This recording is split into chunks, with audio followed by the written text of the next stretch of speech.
a sense of welcoming.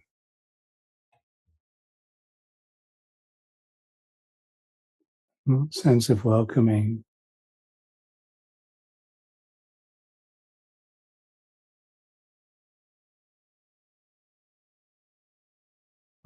the present moment. This is how it is.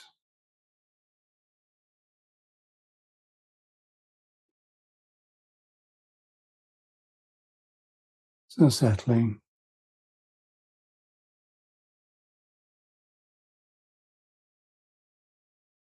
connecting with the sense of being here,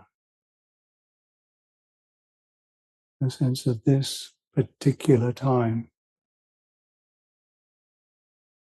this actual space, the weight,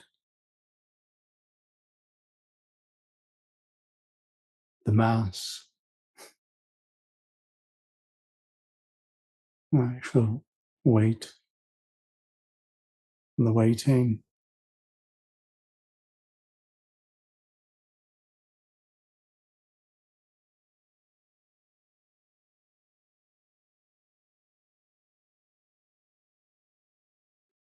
Settling and recollecting and reconnecting and gathering these suggestions to the heart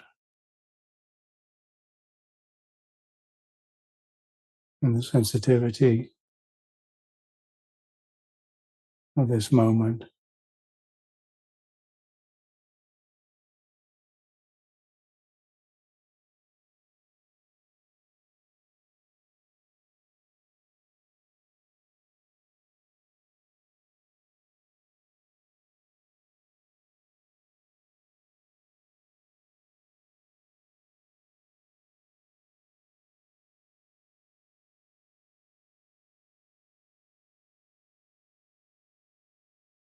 Beginning,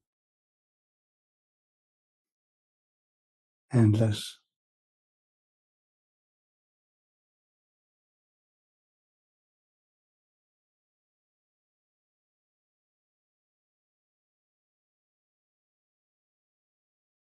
My breath, a sense of separateness, a sense of being sensitive,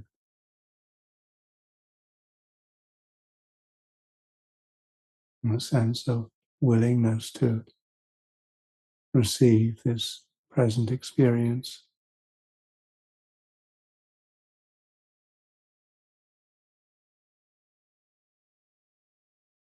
And this openness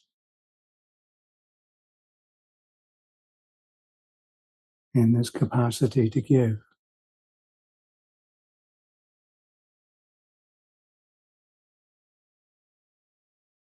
the gift of attention,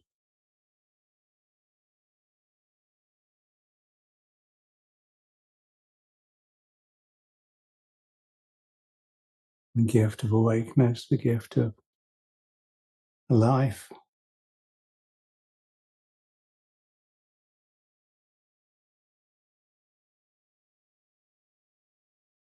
Received.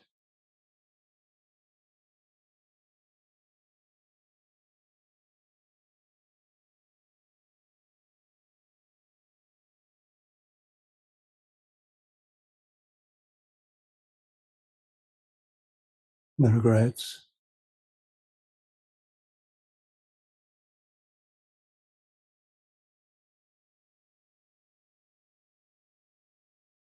the mistakes,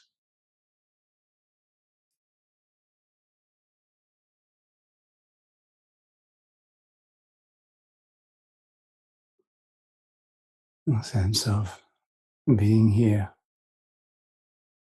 in this receiving,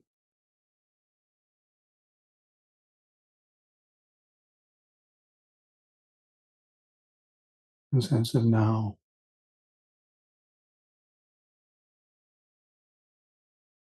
in this gathering.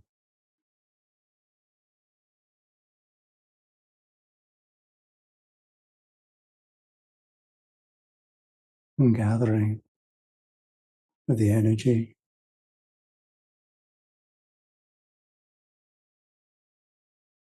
and the gift of awareness and the patience to receive.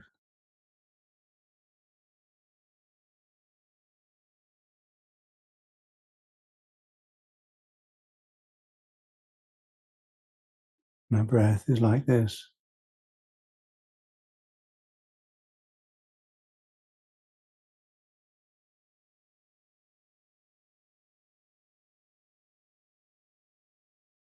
In breath,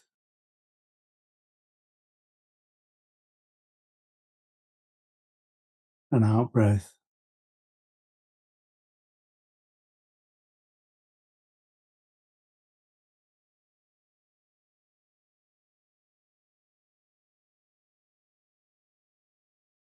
The knowing of this,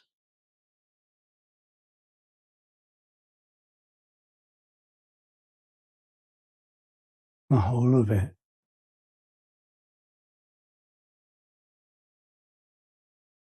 the whole of the knowing, the completeness of this knowing.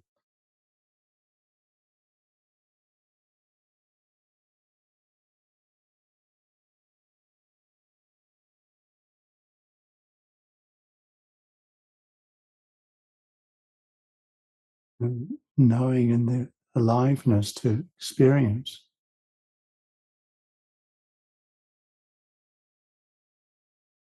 Experience and response.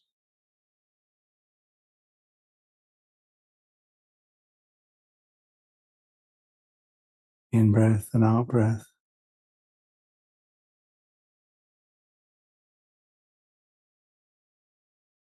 In the rhythm of this knowing.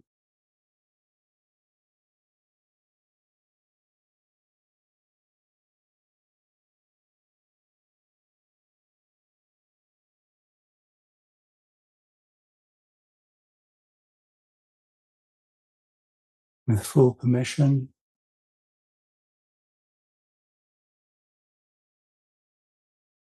full acceptance,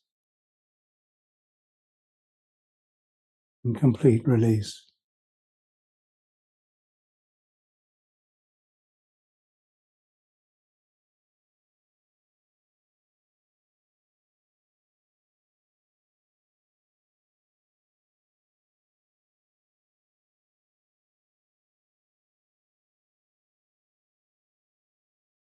Awareness and awakeness.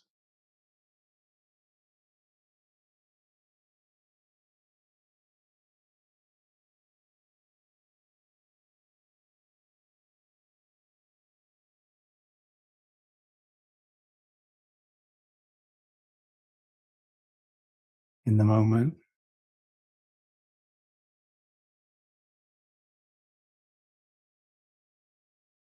Of this gathering.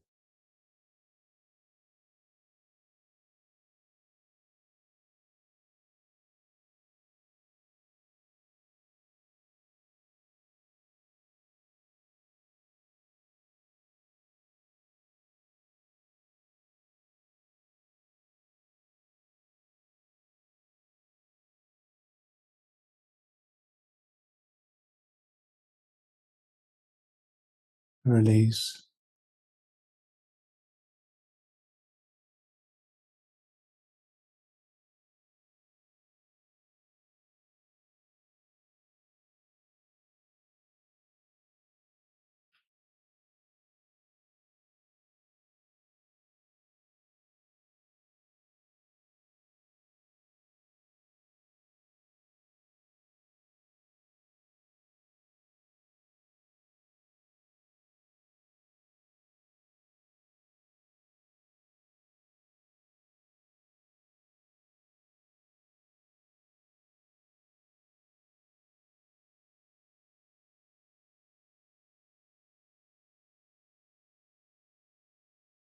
The acceptance of all of experience.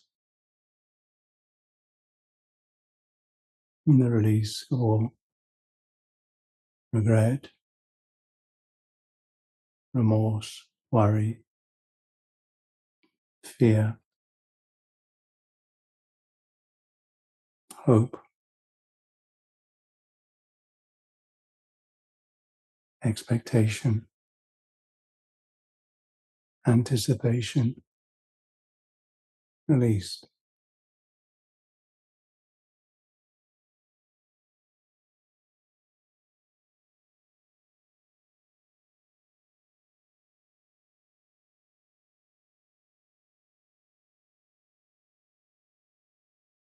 Moment,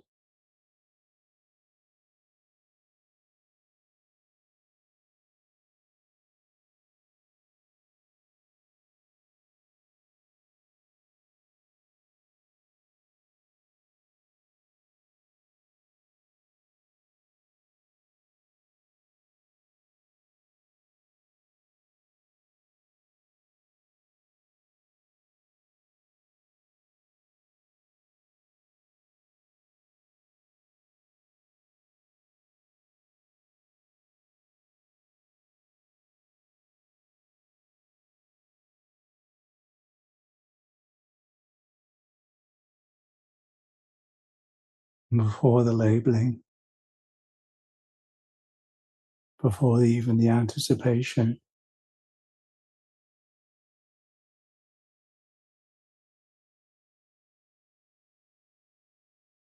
experience of life.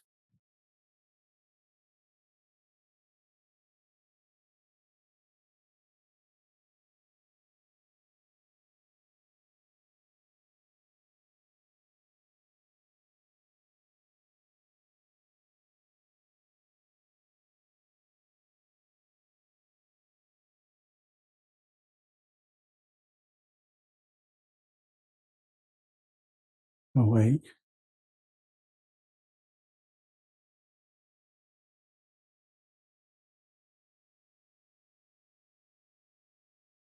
open,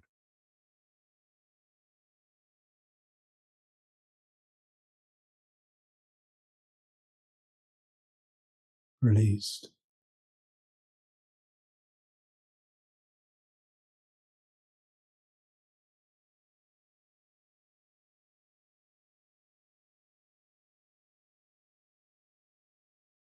Free,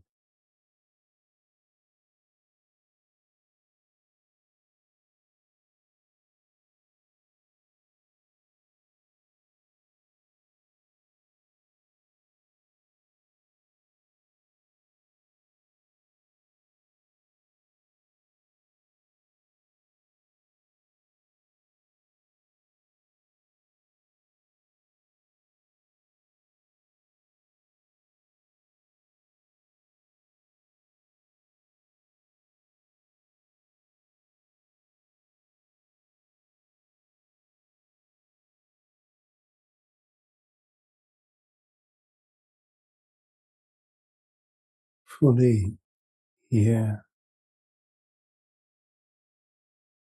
completely now, complete,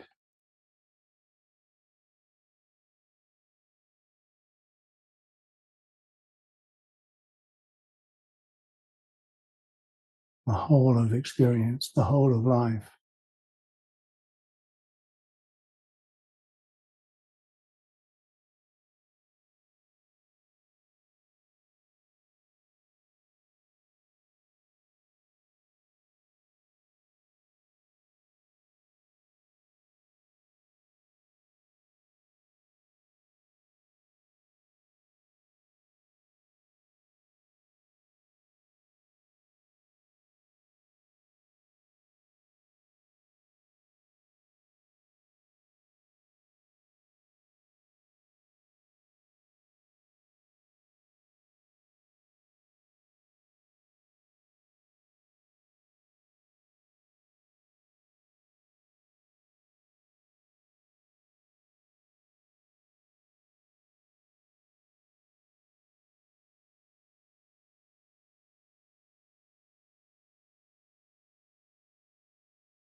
In this release,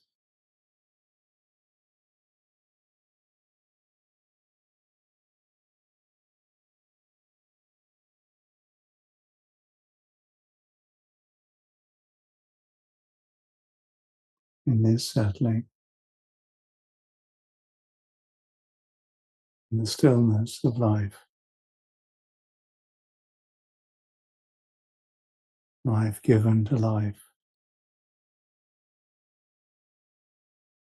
in the gift of life received.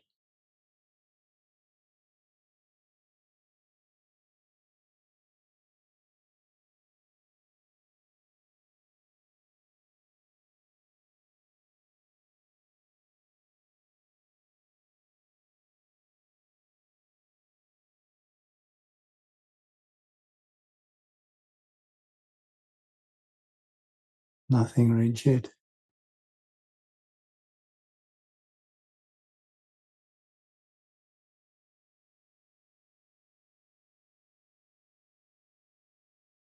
yet the energy collected, gathered, still and sensitive,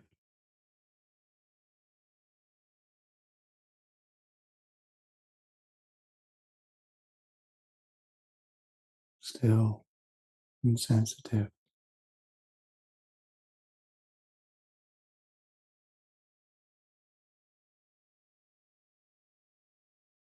fully alive,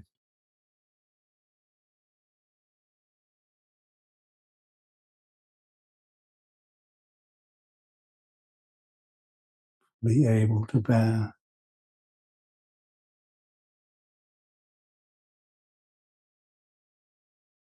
be able to release habitual response or reaction,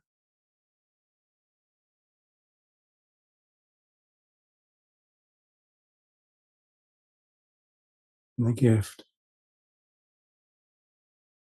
of life to life.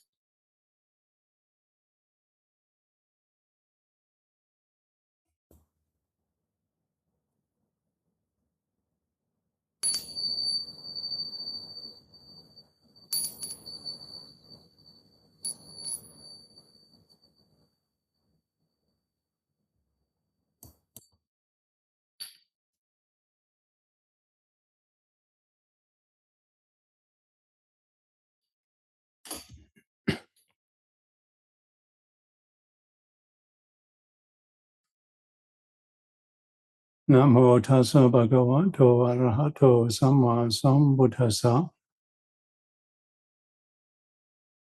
Namo tassa bhagavato arahato samma sambuddhassa. Namo tassa bhagavato arahato samma sambuddhassa. Buddhang dhammang sanghang namassami.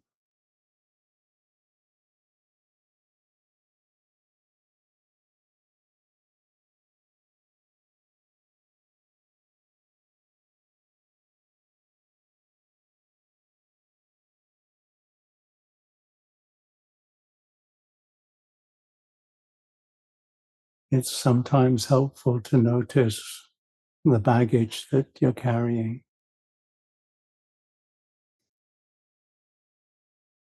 And sometimes helpful to weigh it or feel the weight of it.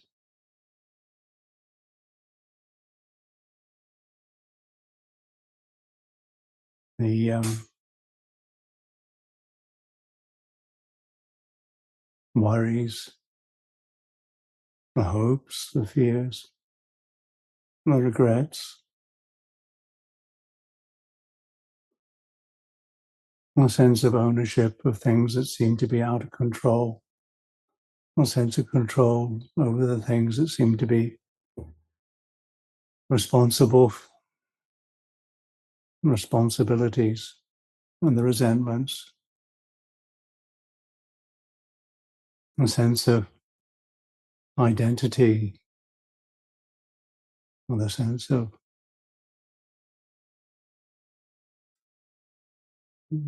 containing or having to contain or control or to somehow steer from inside this crazy experience and the burden of it.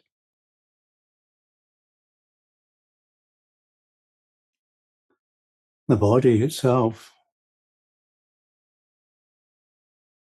gosh, the memories of the body, of how it used to be so strong, so free from trouble,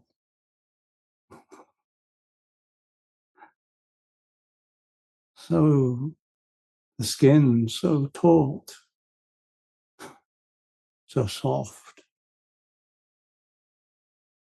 the teeth without aches and pains,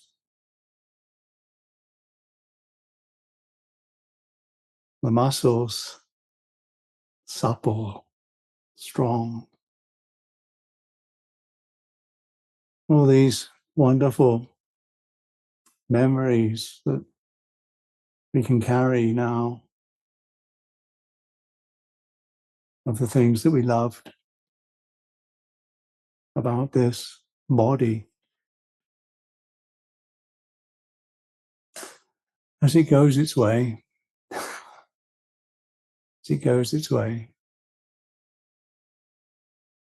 starts to sag, starts to creak, starts to ache and pain and misbehave and break down. And the burden of that, the burden of this body,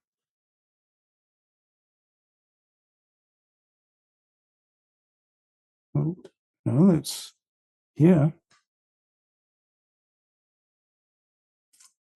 This is what gives us this sense in time and space. Is around this body, isn't it? The focus of this sense of time and space is this body.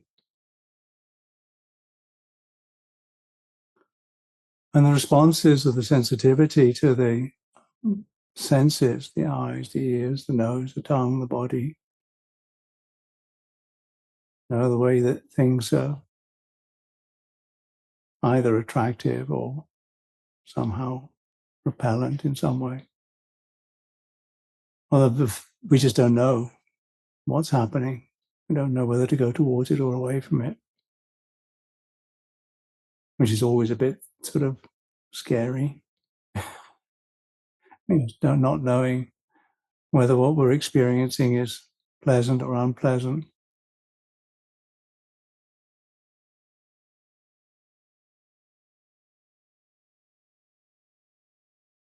And, that whole business that is this sensitivity.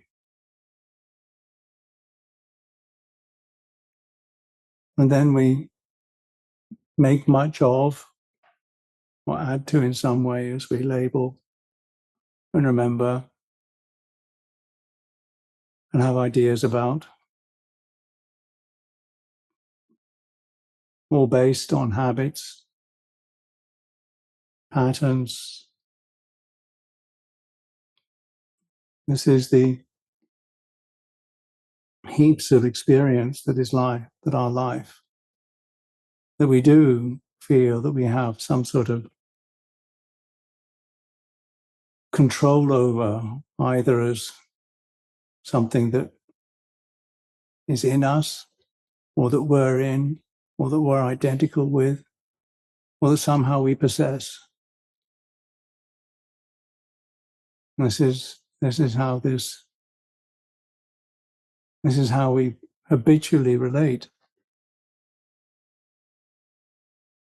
to the sense of persistence that we experience, the sense of basic movement towards and away from things, and the complications that we make with the way that we add to things and remember things, and the habits that drive the complications, and the sense of separation that we experience. and we don't notice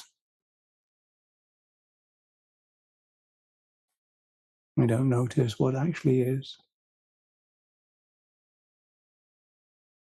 Because this is what separation and life is about. And it's not wrong. It's not that something's gone wrong. It's just that we've not realized the mistakes. We don't even know that we're making mistakes. Not knowing that we're making mistakes is, the root of ignorance. It's something that we're doing. We're ignoring the mistake that we're making by feeling that this is somehow controllable. This thing is somehow something that we're in, or something that we are contained in, or something we're identical with. At any of these experiences of persistence, of movement, or perception, or of habit, or of this sense of separation, something that we can somehow control, something that is us. And this is a weight, because we feel that we've had it in the past, and then we add to that weight by adding more bits of perception and bits of stuff to it, and believing more that this is somehow,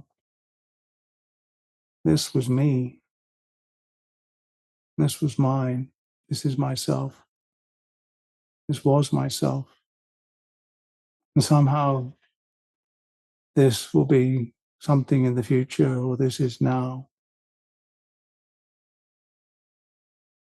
And we add to it, and this adding to it is just adding on the baggage, adding on the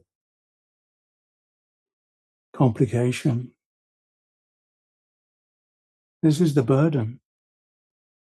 And we're so habituated to it because we don't see, we don't notice, we don't experience. We don't really know what this sense of separation is about, this sense of this is here and that's there. And how this is here and that's there also means there's some connection.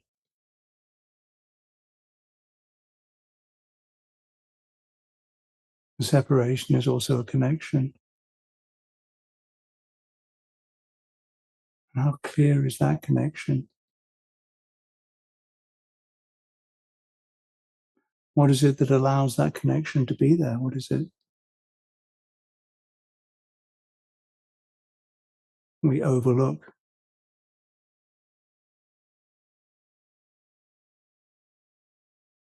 As this sense of separation feeds the sense of inadequacy or the sense of being overwhelmed.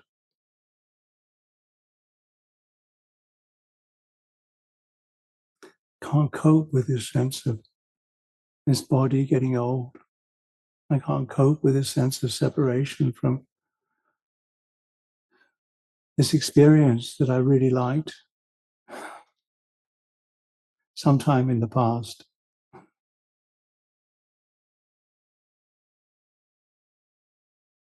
This sense of this was something that was my responsibility.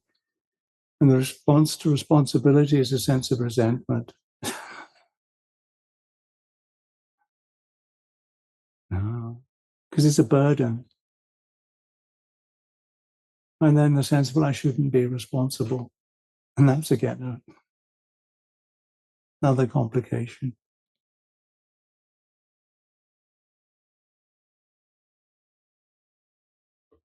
How do I deal with it all? Having some sort of freedom, to some sort of confidence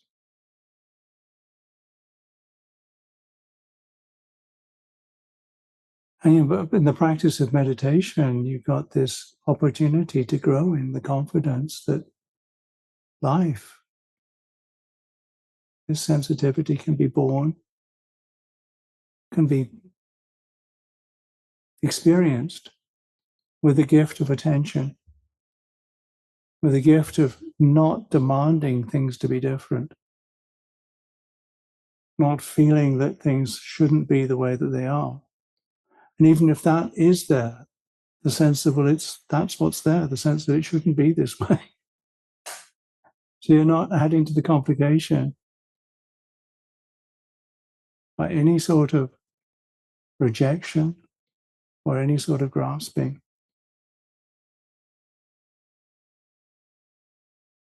The tolerance to transform experience, to know the ending of this sense of me and I, to allow the untangling, the thing to just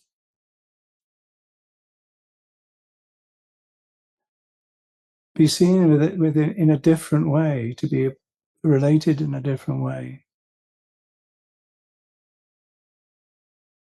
Well, this is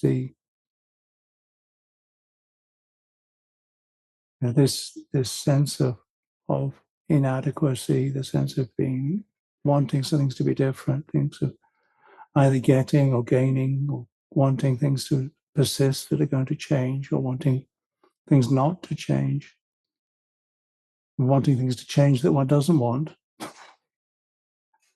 So this is all added complication. And in the sitting of meditation or in the practice of meditation, it's the opportunity to deconstruct, to allow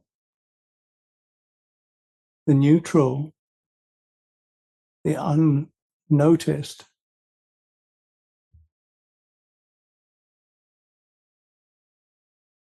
the thing that doesn't demand attention, the thing that doesn't, the sense of I have to do this.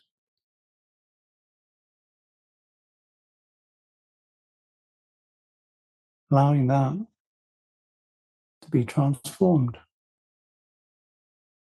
allowing the burden to be released.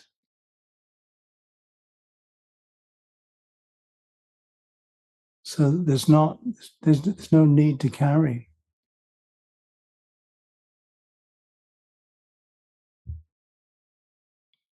It's just the form, sense of stability, sense of shape, sense of vibration, and the sense of transformation, which is inherent in any sense of separation.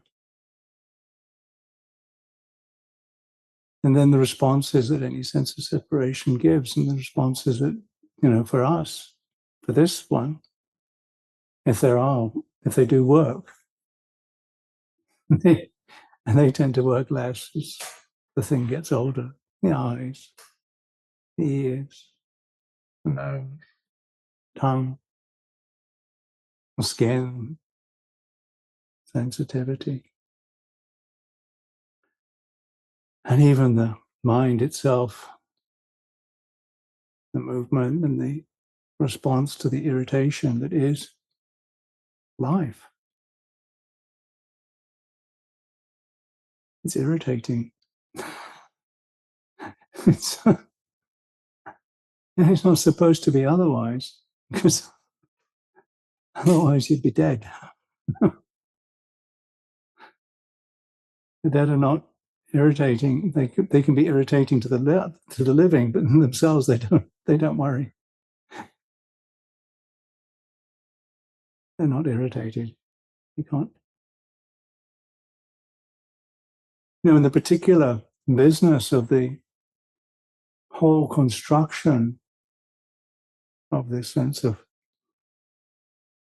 identification with any of it. And you can't, you say, well, there should be something outside of it that somehow, is somehow, but if it's experienced, it's experienced as either body, movement, feeling towards or away, as some sort of perception or some sort of habit, or some sort of sense of joining and separation of the senses of the eyes, ears, nose, tongue, body, and mind. This is some sense of presence and separation. If it's outside of those, it's not something that is actually ever experienced, because it's not. That's the way that experience works. And then the untangling, and then the sense, well, I should do something about this. That just makes it another entanglement. But because the actual knowing, the actual thing that does make us feel separate,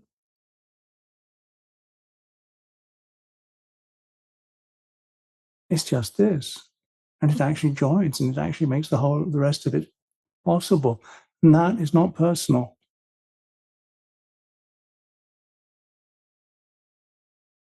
That is not personal.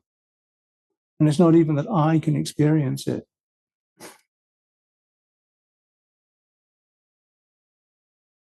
And this is, because again, that's another complication.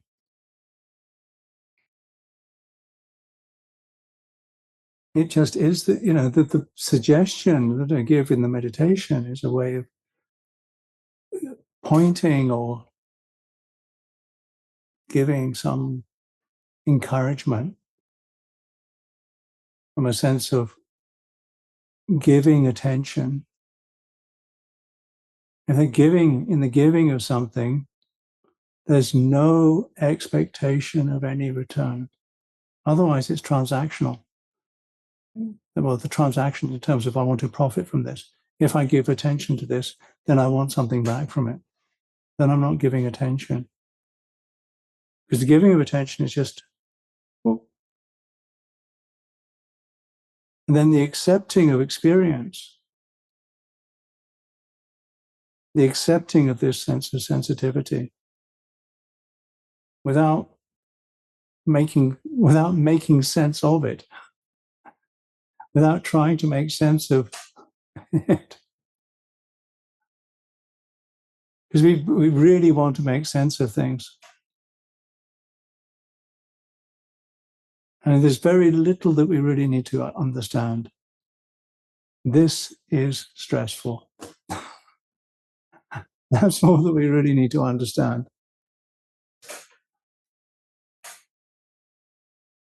That's it. Now we can practice an approach or an understanding that is, this is something we can practice. It's not something we possess. You don't possess right understanding. You practice right understanding. Because it's a practice of recognizing that you're not doing it yet. So you practice the assumption that in the doing of good and wholesome things, there will be good and wholesome results. So you practice, the sense of not following things that are unwholesome in body, speech, or mind. And part of that is practicing right understanding. It's not a possession. And then you practice the volition, the wonderful thing that humans have, volition, the capacity to will something, not harming, not indulging, and not dwelling in hatred.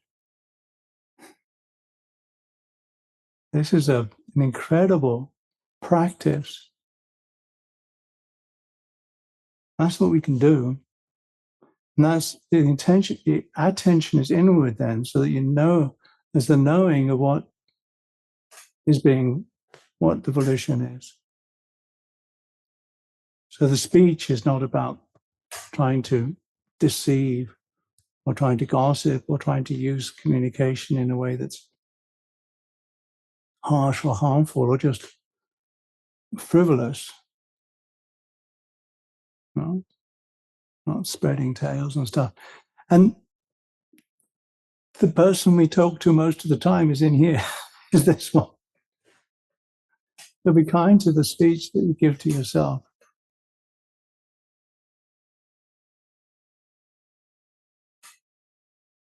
And so the actions of not harming, not stealing, not misusing sexuality, these sorts of things can work through.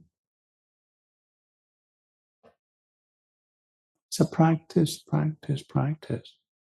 If you want to do anything, practice this. It's not a question of understanding it or possessing it. And it's natural. It's actually quite natural. It's actually in a, because it's natural insofar as it makes life, it is life in accordance with that which leads to peace, which is outside of time, it's in accordance with the Dhamma. And then you give yourself the Dhamma.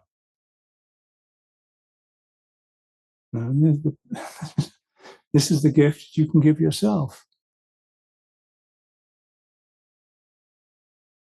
which is a great gift. Because and then you're not, in the giving of Dhamma, you're not expecting something from it. You're not trying to convince yourself or to become anything or to get rid of anything. This is just the Dhamma. And this is something that,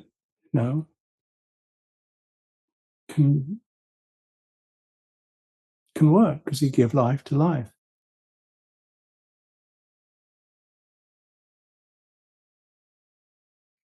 So that the whole burden can be put down. And it doesn't need to be picked up again. The whole burden of the sense of, I'm somebody, I need to do something, and I'm not sure if it's the right thing or if I can do it. Oh, I really need this. I really don't want that. And it's such a heavy thing that we dump on ourselves, or we try to carry, and we don't even know that we're trying to do it. We just go back to it because that's what we're familiar with. We don't actually even notice the burden that we carry.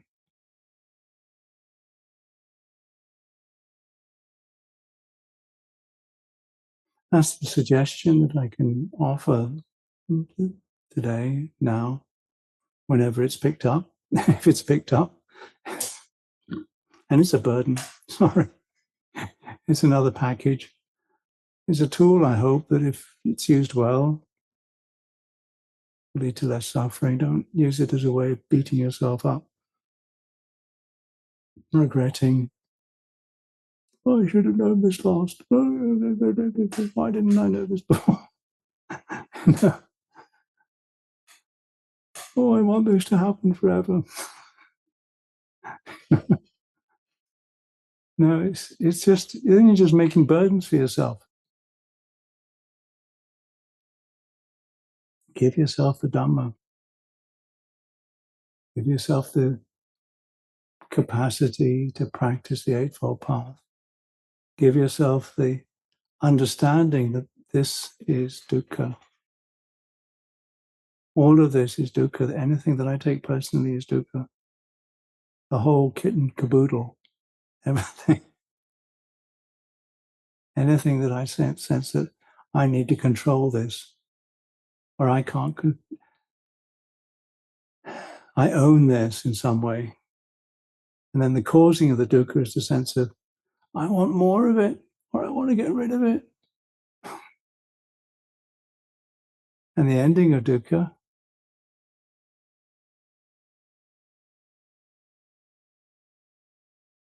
make it real. Make it real. Realize it. So give your life a sense of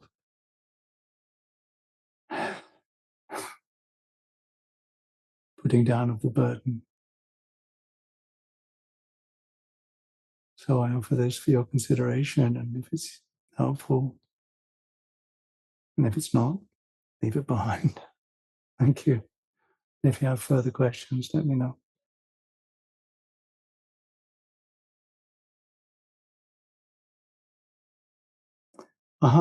Can I say a bit more about the relationship between separation and connection?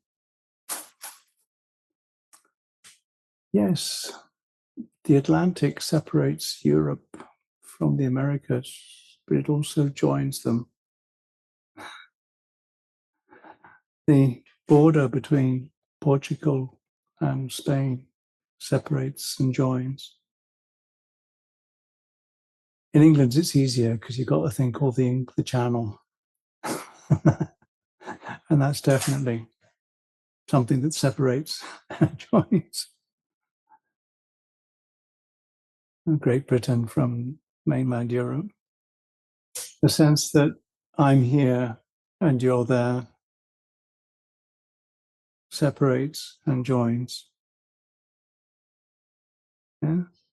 The sense that I'm thinking of you over there both separates and joins us. The experience of something is both a separation and a joining. And it's only possible because consciousness, space, both separates and joins.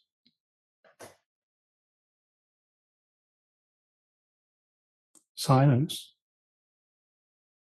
allows music.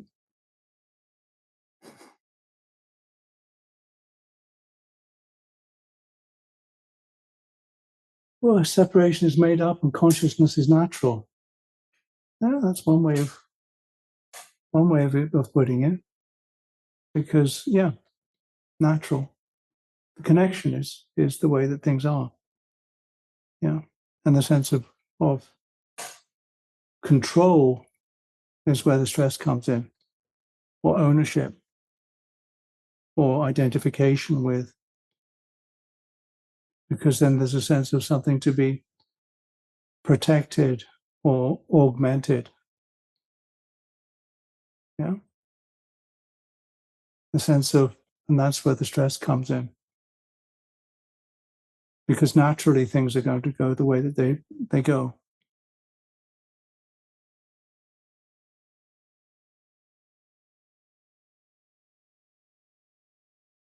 Despite regular practice, I find my mind restless more and more often. Even during meditation, I find it harder to keep my mind still, which is again coupled with regular practice and motivation to practice sati sampajanya and stillness. Can you recommend something to improve that?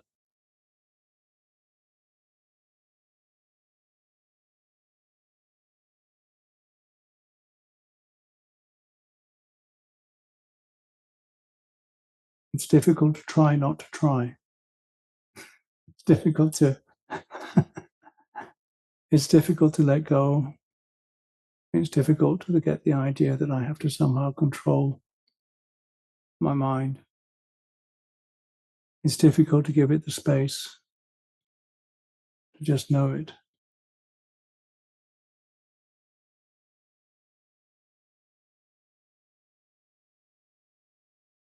The sense of notice what's not restless. Notice what's not thinking.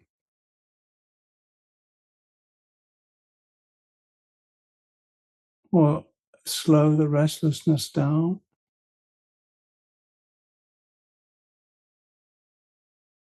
Remember that you wish yourself well, or life wishes itself well, And for the moment, this is the thing that I take personally, my life.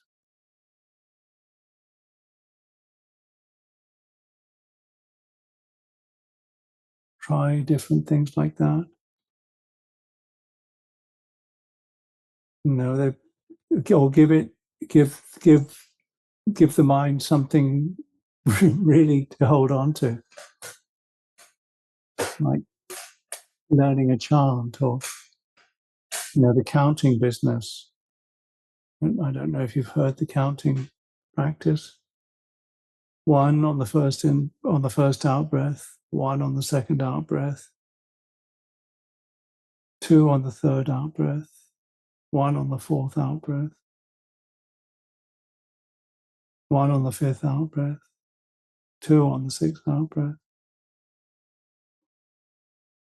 3 on the seventh out breath, 2 on the eighth out breath, 1 on the ninth out breath, 1 on the 10th out breath, 2 on the 11th out breath, 3, 4, 3, 2, 1, 1, 2, 3, 4, 5. Do that for a bit. And for some people, just giving the mind something really busy to do will, at the end of it, give up trying to do anything else because he can't do anything else. But it's not necessary. It's not necessary, but for some people that might help. For some people that's work. It takes a good 45 minutes to get through sometimes, and it's quite a strain. But if the mind is too strained anyway, then the sense of just, I don't mind. Run wherever you want, I'm staying here. Run wherever you want, I'm staying here. Run wherever you want, I'm staying here. I'm not going to try and stop you, just run wherever you want, I'm staying here. Something like that, you might try. Other ways of just noticing what's not thinking. And restlessness is it's a combination of wanting and not wanting. The same as torpor, which is a combination of wanting and not wanting, wanting comfort and not wanting to interact.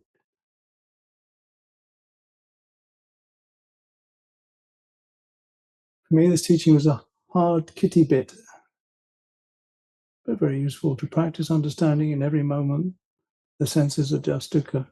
Sense of separation is just dukkha. And these are not useful. No, they're not useful. It's just not to take it personally. Here and now are a thing that some should contemplate during and after meditation. The here and now are a thing that some should contemplate during and after meditation. Contemplate or just recognize this is the here, this is the now, this is where it is. As often as, and the sense of I want to get somewhere else, or I want to get away from that. And in walking to walk from a sense of contentment rather than having to get somewhere. Just an idea.